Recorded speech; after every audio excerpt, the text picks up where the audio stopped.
Welcome back to Sika Strength. Welcome back to Sika Stan. My name is Dara. I'm one half of the coaching staff here at Sika Strength. And today what we're talking about is the use of S&C for golf.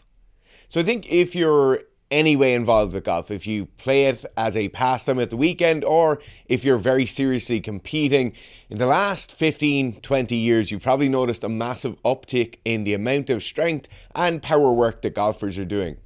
Now, in the last 6 months or so, as we've been developing more and more golf S&C work here at Sika Strength, we've gotten to talk to a lot more golfers, and usually what we hear is, oh, I'm doing more strength training or I'm doing more power training so I can increase club head speed, so I can increase the distance my driver is going to hit. I can increase the yards I'm going to gain off the tee. Now, today's video is obviously going to touch on some of those points. We're going to talk about 4 or 5 other things that you probably haven't thought about as the usefulness of S&C work, the usefulness of gym work for your golf performance. Up first then, obviously, is the driving power, the long iron power. How quickly and how aggressively you can swing a club is obviously going to be increased when you are stronger, then when you are more powerful, and then when you are faster with those movements. Now, I think it's quite clear that obviously bigger, stronger people can move things more aggressively. They're more powerful. We don't see a hell of a lot of very skinny, lanky shot put throwers, javelin throwers, things along those lines.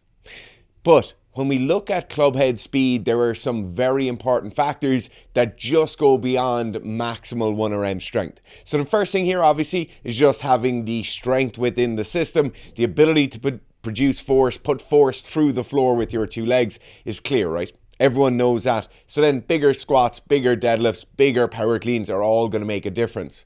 But it's very important as well that we look at the ability to produce that force very, very quickly. So it's not just a thing of maximal weights moving quite slowly. We need to be able to contract as many of those muscle fibers as quickly as possible and in perfect synchronicity. So I don't want some mistimed, bizarre swing pattern. I obviously want my swing pattern to be good. The final thing then is range of motion. So range of motion is our ability to move through that swing shape that we want. But the important thing here is that we're strong throughout that entire range of motion. So I'm not going to be someone who's doing quarter squats to a box. You really want to have full range of motion to ensure that that entire swing shape is strong, that entire swing is repeatable to as great a degree as possible. So our strength training will help us massively to increase those force outputs, to increase the level of force we can put in throughout that entire range, so we're gaining club head speed throughout that entire swing. But what people oftentimes don't think about is the increase in accuracy that comes along with the synchronicity of those muscle contractions, that comes along with the actual motor pattern we're moving through when the athlete is in a easier bracket of force output. So let me just give you an example here for a sec. If I have to reach out and touch a light switch on the wall, it's very easy for me to do it completely unweighted and completely unfatigued. So as I'm here, it's 1 o'clock in the afternoon, I can easily come along, hit that light switch very accurately every single time. Now, think about this as a standard swing with your 7-iron. You're not absolutely ripping into it. Maybe it's on the 3rd or 4th hole. You're not fatigued at all. What happens now when I've worked a 24-hour shift and I go to hit that same light switch? Or what happens if I have something in my hand that's quite heavy? Maybe I've picked up my backpack off the floor and I'm trying to hit the light switch at the same time. Think about trying to get the key in the door or your front door of your house when you're tired or when it's wet and raining and dark outside. When these confounding factors are there, the accuracy of these very simple movements is obviously taxed. And what we want to do with our strength and conditioning work is make these movements a lot easier for us. Rather than it being in the bracket up here, when I pick up the driver, I'm really going to have to use all of my athleticism. I'm really going to have to go to the last degree of that range of motion I have available to me. Well, on the other hand, what we can do is if we go beyond those ranges of motion, we become strong throughout the entire range we have available to us. Then when I'm swinging the club, that club swing is probably at 60% of my actual athletic abilities or 70% of my actual athletic abilities. Now it's much easier to be more accurate with those muscle contractions every time. Moving on from the direct acute performance side effects of S&C for golf then for a second, The clear and obvious one for many of the aging populations in golf is obviously injury resilience. So there's a couple of areas with golf. We obviously get golfer's elbow, but back pain, hip pain tends to be a bit of an issue as we get into the older populations in golf, and definitely our S&C work can be massively valuable in pushing those injuries off, in fending off those injuries for longer, and in the case where we do eventually succumb to a repetitive strain injury of some type, we are able to recover from those far faster afterwards. So let's take, for example, just two of those common injuries, the first one being golfer's elbow. So as I'm swinging through the club, I get a repetitive strain type injury in my elbow, and it keeps me out of the game for 2 or 3 weeks, or I have to wear some sort of brace or support for a number of months. Maybe I have to alter my swing mechanics. Now, when we look at these kind of repetitive strain injuries happening around a ligament, or happening particularly around a ligament that doesn't have a lot of blood flow in that area, the problem with that is that in a very specific type of sport like golf, where we're repeating those same patterns over and over again, it's likely that that range of motion, it's likely that that motor pattern isn't actually getting repeated all too much. How often do you actually keep that elbow relatively straight and make impact with a lot of force? It's quite rare, right? Then we go on to a golf course, maybe we're hitting 70 hard swings per round, depending on what class of a player you are. You're hitting that amount of strokes per round. Maybe you do that once or twice per week, and that's enough to induce that repetitive strain type injury in the area.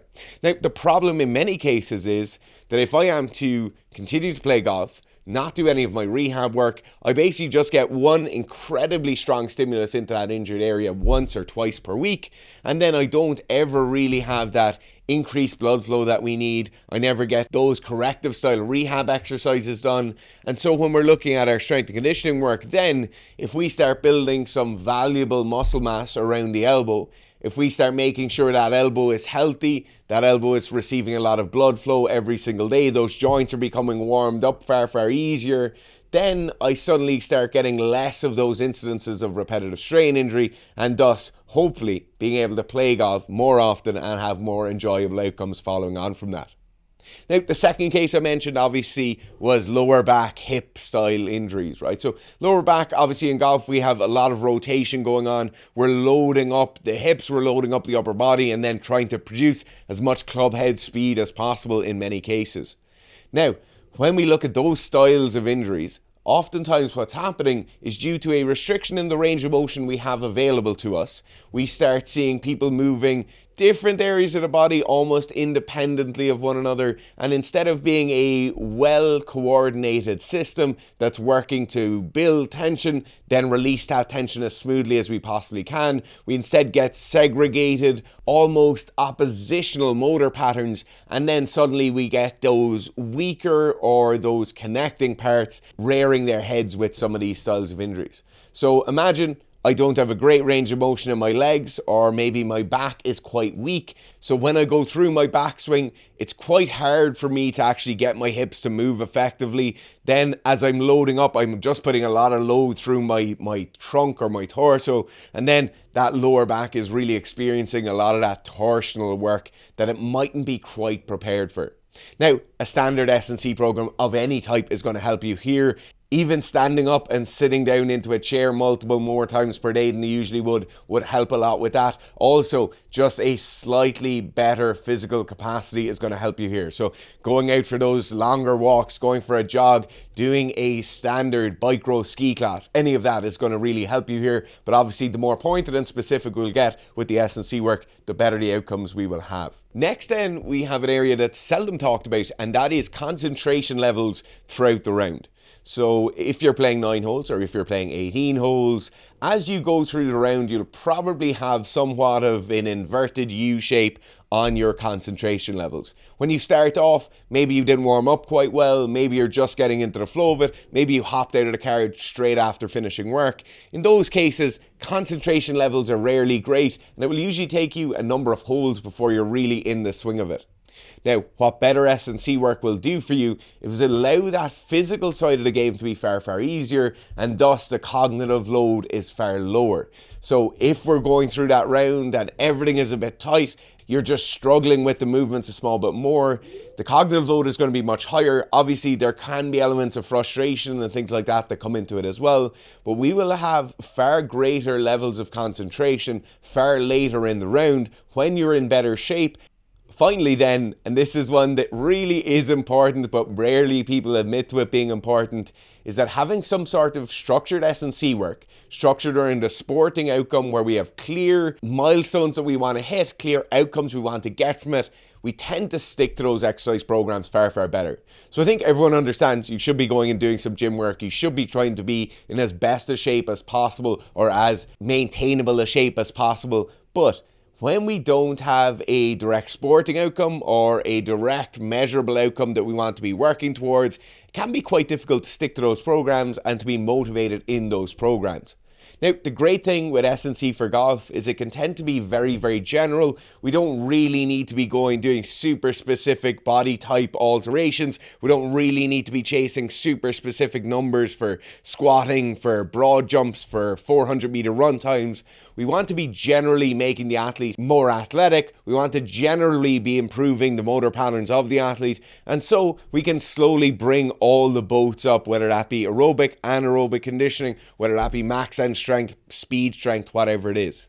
Now, the advantage obviously here is that you'll hopefully start seeing a difference after just a few weeks in your golf game, and you should start seeing those club head speeds improving. You should start seeing better consistency later on into your rounds, and you should start seeing a difference on the score sheet as well. Thanks so much for watching today's video. As always, this is brought to you by the Sika Strength app. If you want some squat programming, some off-season strength training, whatever it is, go take a look at the app. It's available on iOS and Android. You can try it out for free during a 7-day free trial. And please let us know if you have any questions down in the comments below.